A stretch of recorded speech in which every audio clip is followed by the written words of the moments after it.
Come on in, you all.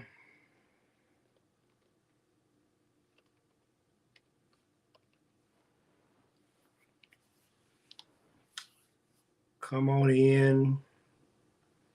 It is. It's time for check in, beloved. It's time. It's time.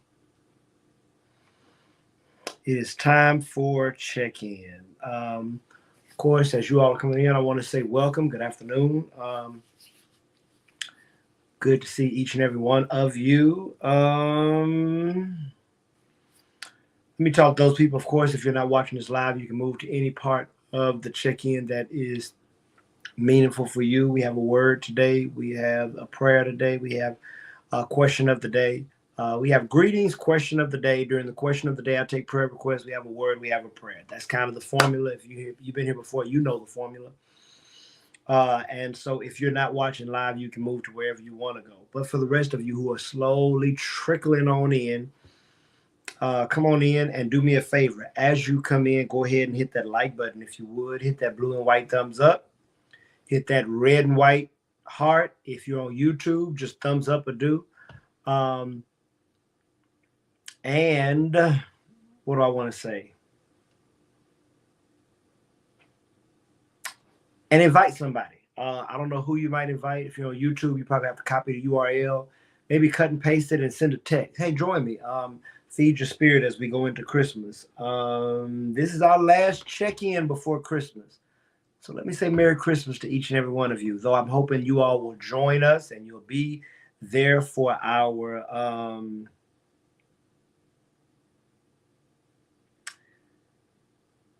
I'm hoping you'll join us and be there for this Christmas Eve. You all, it's a family affair. Bring somebody, bring a friend, bring your boo. If you got a boo, y'all going to go to church together for this Christmas Eve. The good news is we're probably going to be, y'all, I'm telling you, it's probably going to be anywhere between 35 and 45 minutes Sunday. So one, be on time for our Christmas Eve worship experience. And why is it going to be brief? Well, we're going to have all of our adults, all of our children, all of our youth. And if you know anything about us, we don't always worship together. We have our children, our youth separate to kind of give them an experience that is conducive to their attention span. And we think we're doing what is kind of most helpful for them to kind of grow their spirituality. But every now and then we want to all worship together. Now, we've got to keep the attention span of 3-year-olds, 4-year-olds, 5-year-olds. So we can't be in church all day. But I don't want you to think it's kiddie worship.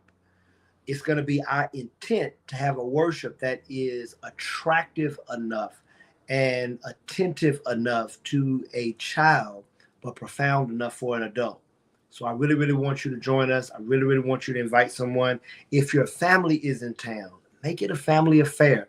We're going to be taking pictures and we're going to have some refreshments after our worship experience. So I really, really can't wait to see you there.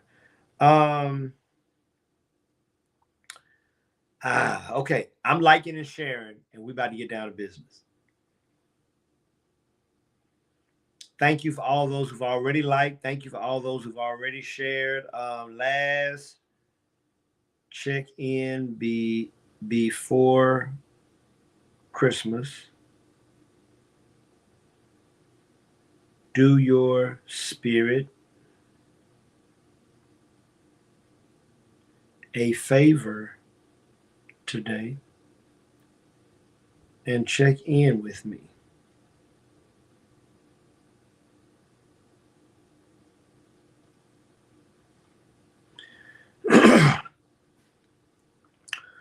All right.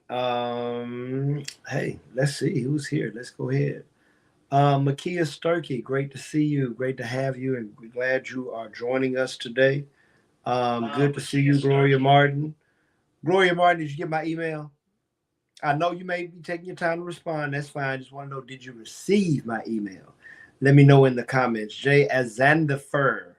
Good to see you, man. It was good to see you Sunday. Katrina Brown Banks, good afternoon to you. Amy, good to see you on Facebook and on YouTube. Jane Powell, good afternoon to you. Michelle Gordon, good afternoon to you. Felicia, good afternoon to you. Um, Hey, Valerie, good afternoon to you. Valerie, did you get my email yesterday? Okay, good, good, good, good. Okay, I just want to make sure because nobody responded. And I was like, okay, I know I said take y'all time, but good, good. Yeah, Tracy, you right on time. We're doing our greetings. Good afternoon to you, all the way from California. Y'all, if you haven't liked and shared, take a moment right now to like and share. And as we go into the question of the day, here it is. Okay, check your emails if you didn't text me. Um, I actually sent you an email and Danny an email. Do you know if he saw his? Um, Please take a moment to like and share this live. What do I want to do? I want to get into our question of the day. Here we go. Question of the day is simply this, y'all. Outside of Jesus, who is your favorite Christmas character? Now, this is broad, right? It can be inside the Bible. It can be Rudolph. But just outside of Jesus, who is your favorite Christmas character? Come on now. Come on to these comments and let me know. Outside of Jesus, who is your favorite Christmas character? That is our question of the day. I'm about to do these.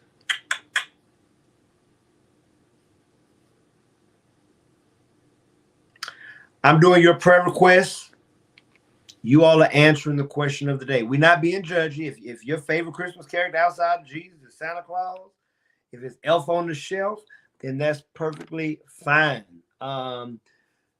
Deborah Dorsey, are y'all still in New Orleans?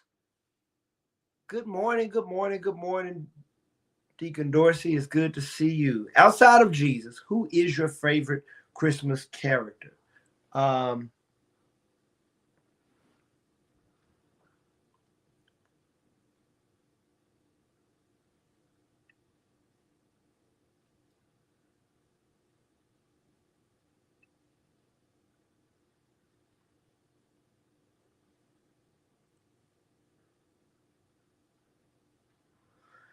I'm getting prayer requests.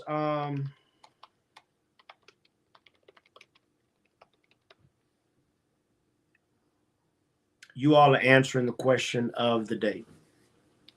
Outside of Jesus, is the Grinch? Outside of Jesus, who's your favorite Christmas character? That's the question of the day. Come into the comments, let me know. And then, as soon as we kind of get these answers in, we are going to go ahead and get into our word.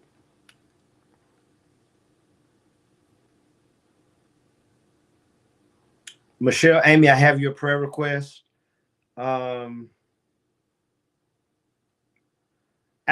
of Jesus, who is your favorite Christmas character? It can be in the Bible, maybe Joseph, maybe the wise men, the angel. Who are the Christmas characters? Rudolph, Dancer, Prancer, Blitzen, the Grinch. Who else? Major Christmas characters. Y'all come in here and answer this question. Let me know.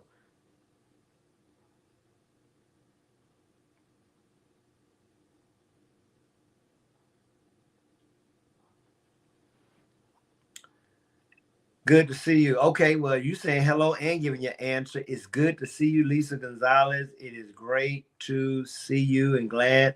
And Lisa Gonzalez is going to start us off. Her answer is the Grinch. The Grinch is her favorite Christmas character. I like it. I like it. Okay. What else do we have? Here we go. Valerie Baxter Carpenter says, Little Drummer Boy. Little Drummer Boy is her favorite Christmas character. If you're coming in outside of Jesus, who is your favorite Christmas character? That's our question of the day. Amy Cowherd says the gift giver. Does that mean the person giving you a gift? I don't even know what that means. Amy, who is the gift giver like a character? You got me just as confused. Here we go. Outside of Jesus, who is your favorite Christmas character? Mocha Latte says Rudolph the Red-Nosed Reindeer. Y'all, I've asked a question that I don't know if I have an answer to. I'm gonna make up not Santa Claus. My favorite is Snoopy as the Red Bandit. Okay. Okay. Um Valerie says Joseph is pretty awesome too. I like that. Um Jay says his favorite character outside of Jesus, Jack Skellington, Nightmare. Okay, Nightmare Before Christmas. I like it. I like it. As you're coming in, the question of the day is we're about to get into the word, but the question of the day is outside of Jesus, who is your favorite Christmas character? Who is your favorite Christmas character? Deborah Dorsey says Mary. Mary is her favorite Christmas character. Um, Look at this. This is a very interesting answer. Lisa expounded on her answer. She said she chose the Grinch because of his change of heart. I like that. Not who the Grinch started out being, but who the Grinch ended up being. Woo, Lisa. That's a sermon right there. We often talk about and let me tell you this. Isn't it interesting that whenever we do Grinch characters, we always do the Grinch as he was and not as he came to be. Lord, I might have to do a sermon one day about the Grinch because people will remember you win. People love to remember the worst of you. People love to remember your history. People love to remember when you were negative. People love to remember when you were sinning. But people don't like to celebrate who you've become. People don't like to celebrate the heights you've ascended to. And there's a story in the Grinch because we never talk about the Grinch who fell in love with Christmas. We never talk about the converted Grinch. Come on, Lisa Gonzalez. You helped me today. You helped me. Yes, I like it. I like it. I like it. Outside of Jesus, who is your favorite Christmas character? Amy said me. I am my favorite Christmas character. That's hilarious. Saya Johnson, I like this answer. This is new. Frosty the Snowman. Now, if you're coming in, you're like, what in the world is going on today in the check-in? Come in here and answer this question if you're just getting in here. Outside of Jesus, who is your favorite Christmas character? She said, yes, I was being funny, talking about anyone giving me a gift. I like it. Deborah Dorsey said, Mary had a baby with animals. She's a bad woman. I like it. I like it. I like it. That's hilarious. Valerie expounds and says, I say the little drummer boy because of his humbleness and his innocence. I like it. I like it. I should have added a why. Y'all, I don't know. I've never thought about this question. I just made it up as we started, and I don't know what my answer is. Outside of Jesus, I guess my favorite this is the best answer I can give. Since Bryce has been a kid, we did not do it this year because he don't even play with it no more. Elf on the Shelf. That's been my favorite Christmas character. Elf on the Shelf, outside of Jesus, Elf on the Shelf has been my favorite Christmas character. Why? I love the story. Elf on the Shelf was a big part of Bryce's childhood. I love that Elf on the Shelf gets into all kind of different things. So that's my answer. Good afternoon, Dina. It's good to see you. We're about to transition into the word, you all. And our word today, if you didn't see it in the title, is have a merry, Mary, Christmas. We've done this before, but it's Christmas time. Now I hear all these other stories that you've heard before on Christmas. So we're going to hear this one today about Mary.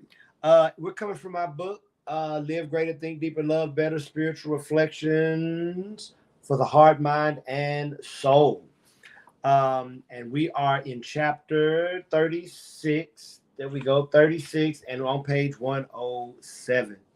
I want an elf on the shelf. That's hilarious. Michelle, you got to get an elf on the shelf for your grandkids. Yeah, I don't know if I ever told you all, but Bryce, your child is supposed to name the elf on the shelf. And Bryce named his elf Bryce. How creative. How creative.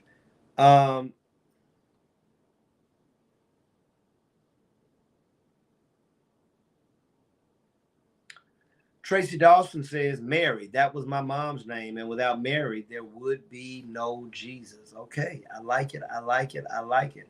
Y'all, we're about to get into this word. Before we get into this word, I want you to do me a favor. If you've come in and you haven't liked, hit that like button. If you have not shared, hit that share button. And we are about to get into our word.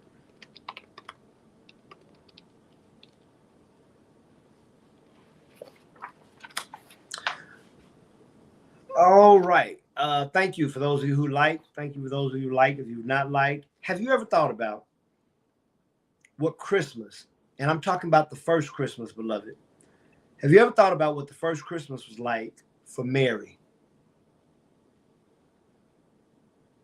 After going through 9 months of a socially embarrassing and unexpected teenage pregnancy, she finds herself in the discomfort of travel on dirt roads. She has the luxury of switching from walking to riding on the top of it, on a top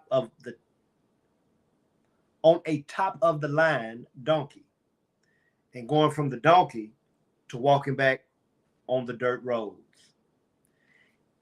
And somewhere in the midst of this, she begins to experience labor pains. Then, instead of going to a comfortable labor room or a deluxe suite at a nearby hotel, she's left you all to suffer through delivery between the foul stench of animals and the nagging pricks of hay on her back. I mean, have you really thought about what that first Christmas was for Mary? We glorify it. Manger now has become a nativity scene. But that first Christmas for Mary had to be brutal. It had to be difficult. It had to be hard. It had to be nightmarish. Just think about that for a minute. For 9 months, you've been ostracized by your community. For 9 months, prudish women in the church have given you the side eye because you've been too fast and gotten pregnant without being married. For 9 months, you have taken a lesser role in the church, if the church even lets you in anymore. Maybe Mary was kicked out of the choir. Have you all ever thought what that first Christmas was like for Mary? Good afternoon, Patricia Cleve. It's always wonderful to see you. If the immediate discomforts of pregnancy in the first century, labor on the road, and delivery in a barn were not enough, y'all, can you imagine the nerves and can you imagine the fears of an unwed teenage mother in the highly judgmental environment of purity-focused Judaism? If you cannot imagine the environment, y'all just think of the average purity and holiness-driven Christian church today. Think of all the judgmentalism that goes on in our church today. Think of a time where maybe you have felt bad. Have you ever been shamed by the church? Have you ever had a cousin that was shamed by the church? Have you ever known someone that was shamed by the church? Mary, you all, was surrounded by the scowls of disapproval. Talking behind her back peers. Mary probably lost some friends. She was probably the butt of many jokes. And if Mary had done this in 2023, people had probably posted about Mary on social media, made fun of her on Instagram. And she was forced to live this life of socio-religious marginalization. Y'all, have you ever thought about what the first Christmas was like for Mary? Parents didn't want their child and their daughters to be Mary's friend. Moms didn't want their sons, if it didn't work out, they didn't want their sons to end up with a girl like Mary. Church members probably badmouthed her over dinner. and over the phone. She was unable to eat and socialize with good Jews. And in every religious service or ritual she observed, she could not worship with the pure. So she was relegated to the back or sometimes outside the house. Yeah. Being called to be God's mom was not all that it was cracked up to be. The point I'm trying to make, you all, is that the first Christmas did not come without a serious cost and a profound sacrifice from someone. Mary. Think about it, you all. The first Christmas probably came at the cost of Mary crying in her mother's arms. The first Christmas probably came at the cost of Mary struggling with depression. And here's what I want to tell you all today. Great things, grand moments, and miraculous events rarely occur without someone who is willing to give up some things and endure personal discomfort for the sake of a preferred future and a better world. Stop, rewind, play.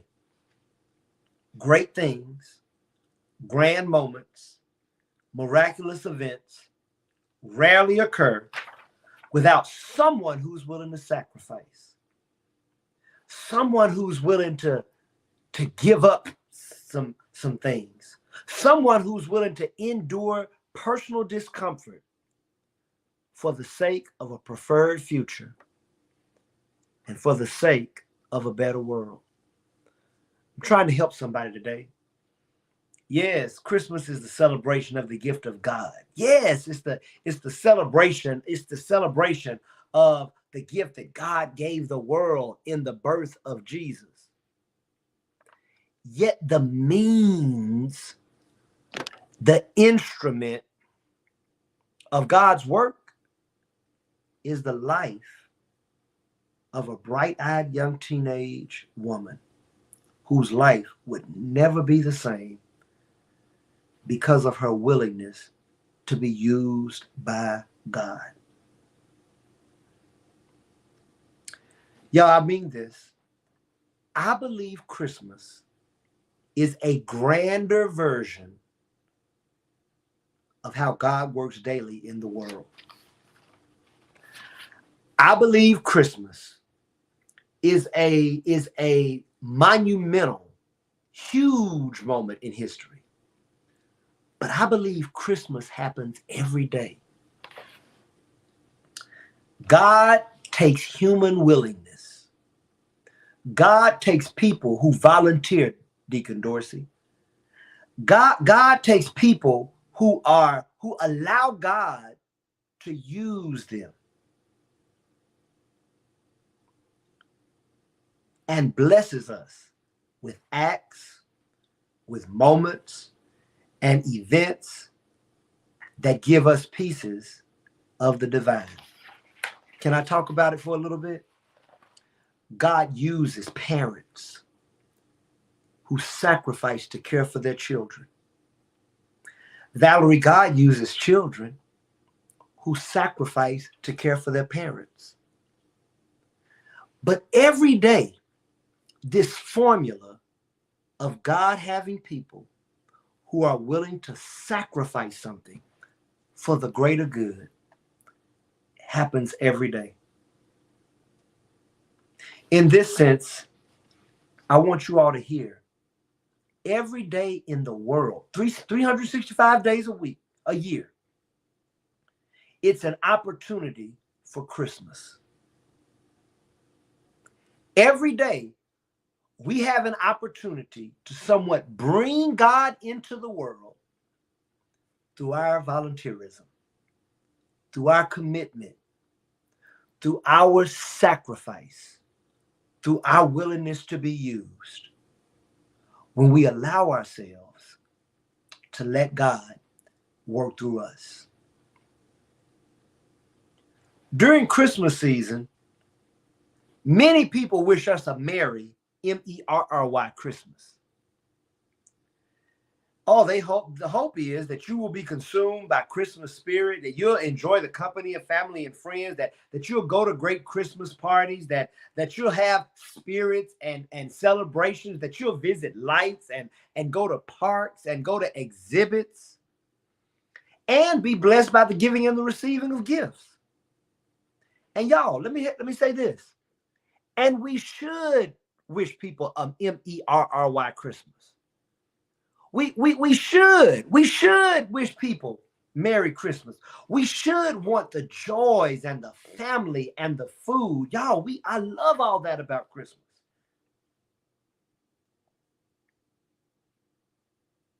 But can I tell you something? I want you all to remember this for the rest of your life. For us to be able to have a Merry Christmas,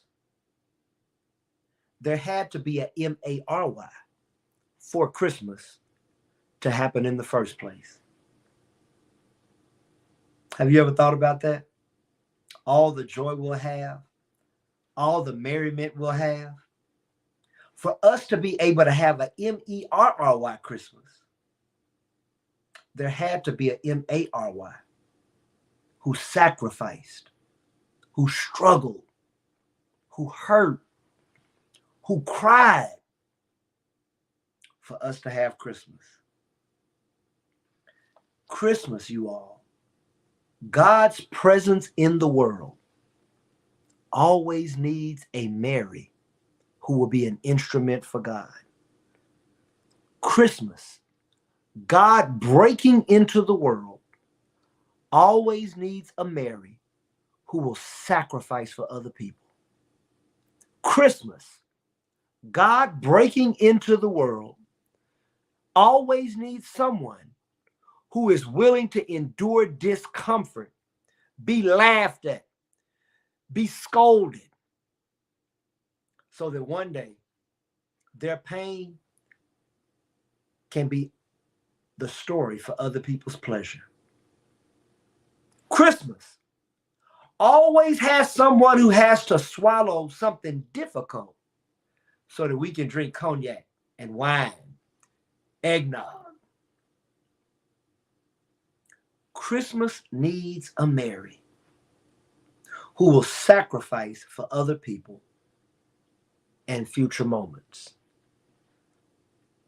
So today, as we go into this Christmas season, I want to wish each one of you something weightier. I want to wish each one of you something greater for your life this Christmas. I want to wish for every person who can hear my voice, for every person you'll share this with, for every person who will listen to this who's not live, I want to wish you the opportunity to be God's Mary. I want to wish you the opportunity to sacrifice so that God can enter into the world for someone. I want to wish you this Christmas the opportunity to be the instrument of God coming into the world. Now listen, yes, that may mean you'll endure some pain.